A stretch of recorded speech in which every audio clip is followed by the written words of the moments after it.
at Createful Art, and today I want to show you how to make your very own kitchen rustic country art. Oh gosh, this is going to be hard to hold on wood. Let me show you a picture of what it looks like on the wall. Okay, so I've made this really simple for you. I'm going to show you how to draw it step by step and fill it in and make it look perfect so that it looks nice on your wall. And some of you don't know this, but I also have a kids channel on YouTube called Createful Kids, learning art in this workbook that I have created for them. So everything's themed around the woodlands. And I don't know if you can see, but there's a whole bunch of fun lessons in here, and some of them come with videos. And what we're doing in here is we're learning about watercolor painting and drawing, because kids love to learn about drawing. And we cover the elements of art and why they are important to know, and then we talk about some famous landscape artists, okay? And everything in here is really kid friendly. Okay, I know my kids are enjoying it, and it's on nice thick paper so that they are actually drawing and using watercolor in the books. Grab your book at createfulart.com. There's a link in the description. Okay, so what you're going to need is 3 pieces of wood. You can just go to a wood store and they will cut these for you in whatever length that you want. And then you just need to drill 2 holes, and they're about 1.5 inches in on both sides. We'll take some hemp or some string, whatever you wish, and we're going to put them through the holes and hang them up. So to start out, you just want to make sure that you have these cut and you have the holes put in them right away. And then you grab your white acrylic paint, put some on your palette, and what you're going to be using is a dry brush technique with your big fat white brush. You just grab some white paint on the tip of it like this, and you're gonna go with the grain. So you're just gonna go over this.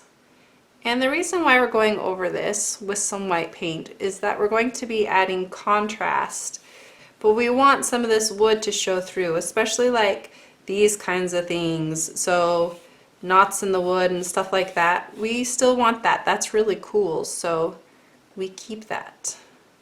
And I mostly like to get the edges and then just bring it down. And since this will not be framed at all, I like to get the sides just to make it look nice. And then I do that to all 3 of them. All right, and then you need to let these dry. Okay, so this first one, you're gonna wait until this is nice and dry. And you're going to go just a little bit above the bottom of your wood here and draw a small horizontal line. You're going to be doing this with your watercolor pencil to begin with, because you don't want to do this with your Sharpie and make mistakes. So you're just making sure that it's nice and centered, okay? You can measure this if you need to. And then you're making a long rectangle, so go up and up, and you can use your measuring tool for this, for your straight edge.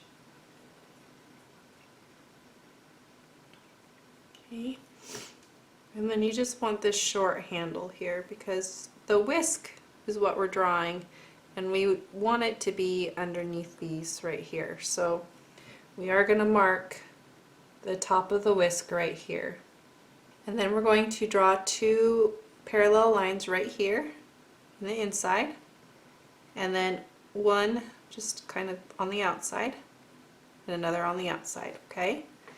And so this inner one is going to come up, okay, and it's going to reach below this top line. So about right here. Okay, so give yourself like about 1 inch. So this is going to be long and skinny, come up, and then come down to reach this other line. So you can just draw that, and it kind of comes out a little bit, comes around at that point, and then comes down here. And if you like to go this way, or you can come up and meet it, doesn't matter. However you like to do it. Okay. Now there's another line that follows this, so you just keep following it, and then it comes out about right there. Don't come out too much. And then it goes around it.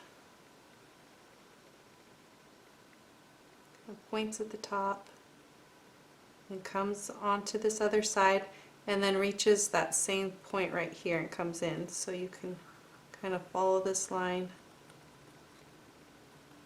Okay, like that. Then there's a line that comes, a loop that comes in here. Okay, so I like to just kind of make a circle, almost a circle, the top of a circle. Okay, just right there. And this is going to come into this side right here, and this side's going to come into this side. So you just kind of let it come in and reach that point. Come in and reach that point. And we're making this whisk imperfect because it's funner to look at. Okay, and then we're going to have another loop that comes along the side here, and then it reaches the top of this right here. Okay, so you can just go ahead and draw a line from here to the top right here. Okay, and it's going to loop around, and it's going to meet a little bit lower right here because we don't want this whisk to be perfect. More interesting to look at. And this is the very outer line. So it's going to come out down here, right, and separate itself, and then come around here, and you want this one to be as perfect as you can make it. A perfect shape of a whisk, so that it looks like this whisk is still working. Okay, and then it comes out on this side, so I like to just kind of follow that around and then reach up to that.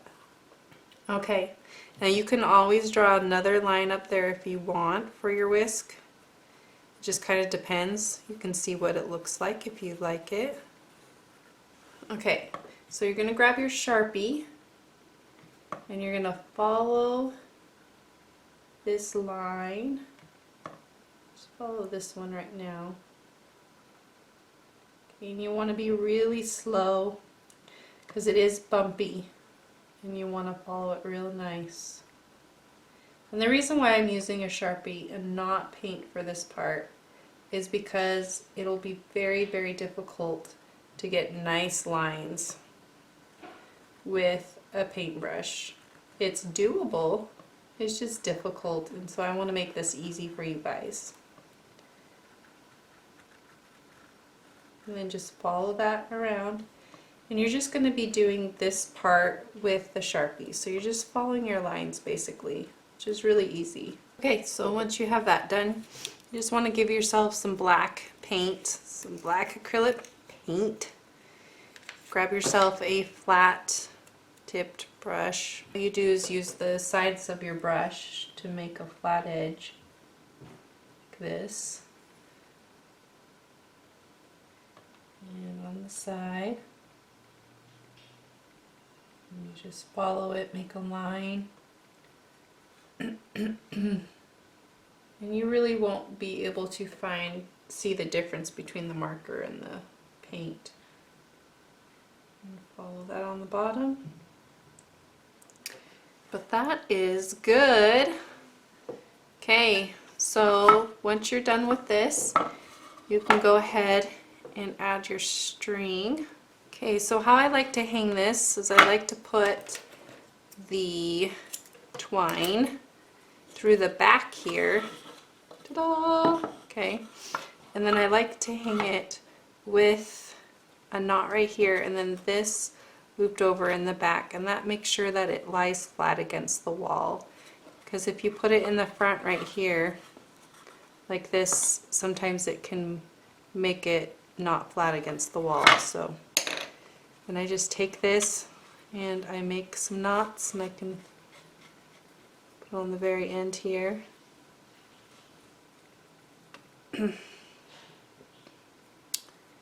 Double knot it.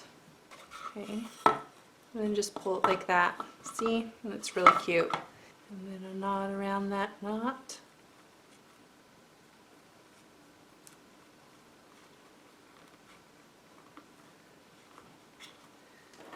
And then I just take off my extra.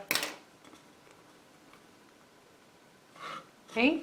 So for the fork and the spoon, you're going to want the fork going one direction and the spoon going the other direction, making an X. So go ahead and draw kind of an egg shape. It's skinnier at the top and fatter on the bottom. So you can turn your wood this way and make kind of like a U right here, and then just get skinnier at the top. Okay, so it's really that easy. A U, and then get skinnier at the top. Comes together, okay? Now down here at the bottom, so you're going to want your spoon to end about right there, and your fork to end about right here, okay? And your fork to start right here, and your spoon to start right here. So you make your spoon, and then you make your lines come out to here, and they're parallel to begin with, and then they get fatter as you get closer, okay? And then you can kind of look at your spoon and decide if you need it to be a little bit bigger or not. And this will all be filled in with black, so it doesn't matter. Okay, because you want it to look proportional. Okay, then you come over and make this line, start right here, and make it slant up. Okay, because this fork is going to come over down here, so parallel line to that one. So make sure that it's going the same direction. So you want this to go in the same direction. Okay, and then your fork is basically a rectangle, but these are just little stickies, so you just bring it down here and bring it down on the side here. Okay, and you can decide if you want it to be a little bit thicker. You have 2 lines in the center. Okay. Okay, and then this gets thicker right through here. So that's where it gets thicker. So you just bring out this line a little bit right here.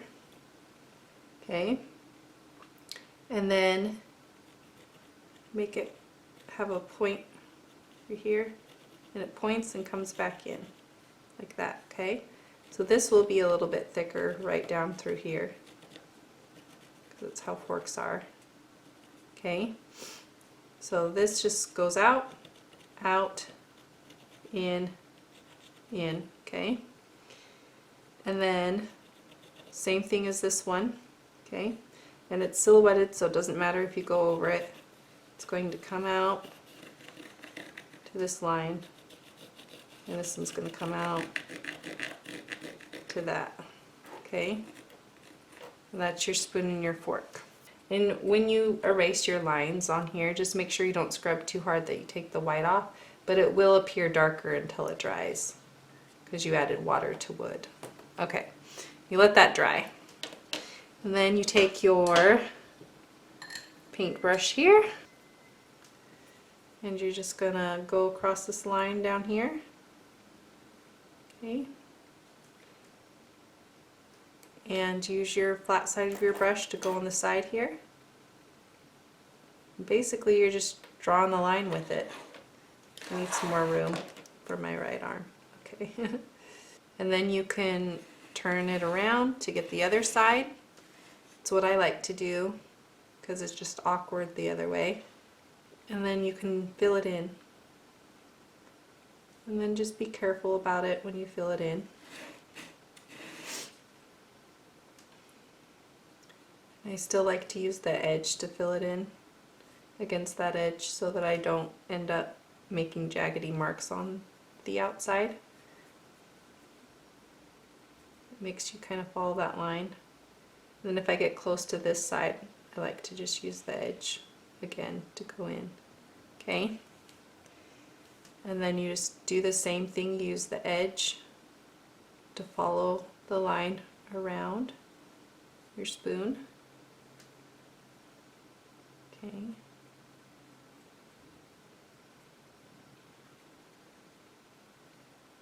Bring it around. And if it's awkward, just move it. Okay, and then when you get up here, all you're going to do is use the side of your brush here and very carefully move up. And if you need to use your marker, that's fine. Okay, as long as it looks like a fork and a spoon, you're good to go. Okay, so this is important because you want these to hang exactly the same. Ignore all the noises. Okay, so you cut your string a little bit longer than you know it needs to be. Apparently I'm going to have to do it this way. Fold it over, put it through. So once you get to this point, you're just gonna, this is how I do it, and I'm not like a precise person. I just feel for it. But you can take your measuring tools and you're gonna measure where the top of it hits. So you want it to hit around the same area, okay? Because you want them to hang the same, okay? And then you tie your knot to reach that spot. So there you go.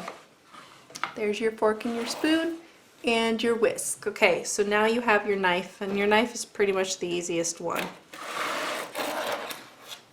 So just grab your other piece of wood here. Okay, so your knife, you want it to be as long, because this is shorter right here because we had to make an X, as your whisk, okay? So you want it to be the same. So you're just going to take your measuring tool and go across. And the reason for this is you want this to end up kind of being symmetrical a little bit. Like it looks like it comes together and it works. Now find that middle point again. Okay, and you're going to do the knife about the same thickness as this.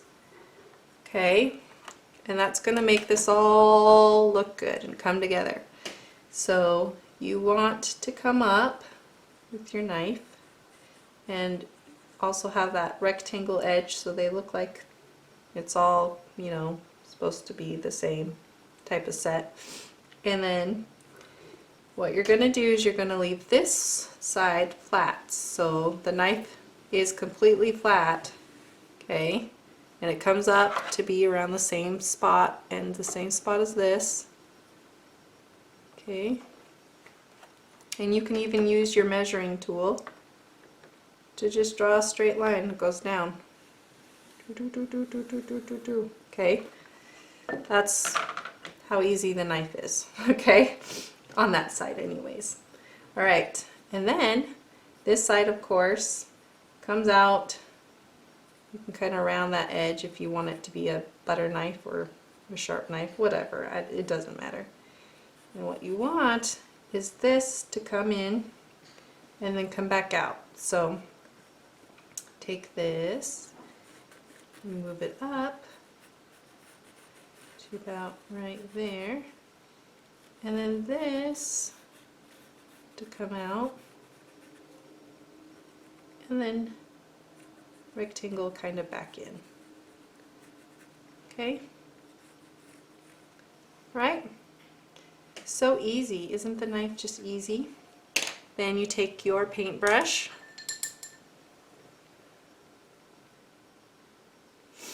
and you follow this line. So I'm going to move these and use this like that, straight edge it across, and I rest my arm on the table so that it'll be nice and steady. I just use my wrist to move around. Okay, and this side, got a little water on there. And this is just kind of like a country, or it could even be a rustic art in a rustic home. Very pretty, very simple. And don't worry if yours doesn't look exactly like mine, it's okay. There are thousands of different forks and spoons and whisks and stuff, so no worries. Okay. Tie the knots on the end. Just be careful because this isn't dry. And if you need to, you can go over your black a couple times if it seems like it's very translucent. I use the heavy body acrylic paints just because I don't like to paint over things very often. Now you're going to do the same thing. You want this to hang the exact same. So you do the same thing and make sure you measure. So this is how it looks all together, your art that you're going to put in your kitchen. So I hope you enjoyed this video. Okay guys, thank you for creating with me. I hope you guys had fun. I hope you guys enjoy this in your home or gift it out, whatever you want to do. And I will see you next time with another video. Bye. That's how I start every video. Blah, blah, blah, blah, blah, blah.